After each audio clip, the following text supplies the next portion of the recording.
One cardinal flower blooms for every lumber raftsman lost or injured in the Narrows. For you serious gardeners, they're a member of the Lobelia. อ๋อจะเป็นตัวหมูใจก็เอาชีนะแล้วเข้าไปตัวหมูชี Now off to our right there, you guys will notice a set of concrete docks. Those docks lead to Coldwater Canyon.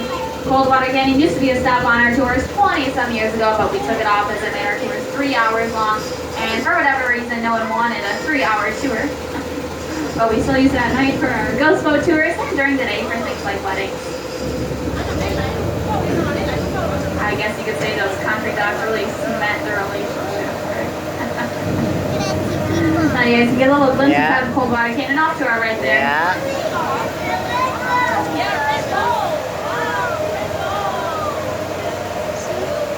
Now you guys will notice a giant slab of flat rock off to our right that is known as Giant Shield. Used it as an unofficial high water mark here on the river.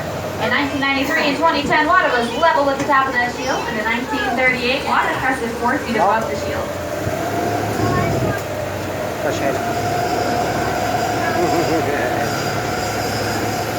Now, a lot of people ask me about the wildlife we see out here. Well, we have deer, beaver, fox, squirrel, raccoon, anything you would typically find in a forest.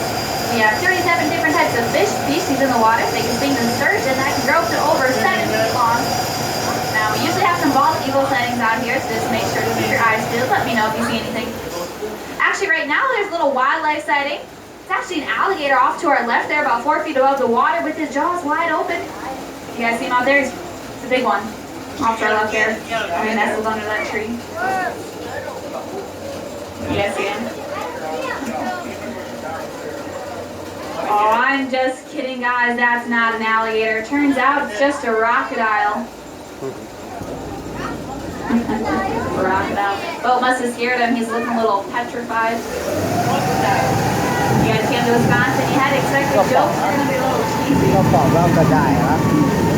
No, we don't have any alligators in the area. Just the occasional crocodile, but we have been having some bear sightings lately, which is pretty uncommon, but we have seen them. But don't worry, folks. If a bear were to come near us, Jim and I have developed a foolproof plan. Here's what we're going to do. We're going to draw a white goal line all the way around the boat, and for whatever reason, the bears just have a little trouble crossing that goal line here in Wisconsin. Yeah! That's right. Go Pack Go. As we've made our way through the Narrows, you've probably noticed the diagonal layering of much of the sandstone. This is a feature known as cross-bedding. University of Wisconsin scientists explained to us that these would have been sand dunes back in that period of time when this was coastal shoreline of the Cambrian Sea. Where in the world did all this sand come from in the first place? Well, it's estimated that 1.8 billion years ago, there were 2 continents on a collision course. The continent of Marshfield, which we would have been on, and the adjacent continent of Superior. They did collide, and this tectonic event produced a mountain range. Up popped the Panokian Mountains, believed to be similar in size to today's European Alps, so we're talking 12 to 16,000 foot peaks, folks. And the range of those Panokian Mountains in today's modern world would have spanned across northern Michigan, Wisconsin, and Minnesota.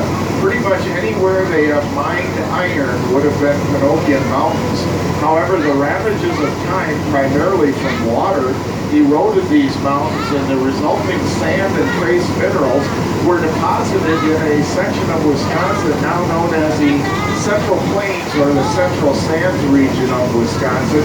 We're near the southern edge of the Central Plains of Wisconsin. The beautiful palette of pastel and earth tone colors that Grace pointed out to you earlier are attributable to the trace minerals that were found in the mountains, with copper, iron, zinc, lead, and manganese being a few of them. Are there any remnants of the Panokian Mountains still around? Well, up near Lake Superior, we do have the Panokie Hills. The UP of Michigan have their Porcupine Mountains, but because of glaciation, we here in Wisconsin can only manage 6 hills just over 1,500 feet tall, with Tibbs Hill being the tallest point in Wisconsin and Granite Peak near Wausau being about 4 feet shorter. Now, over the last dozen years or so, there has been a sand mining boom take place north of here, as it was discovered that the sands of the Pinokian Mountains were ideal for the fracking industry. So each day we watch train loads of Pinokian Mountain sand go through the Dells on their way to fracking sites around the country. Okay, no, we talk it out, okay? Yeah. Sit down. Sit down, yeah? Okay, let me talk here, okay?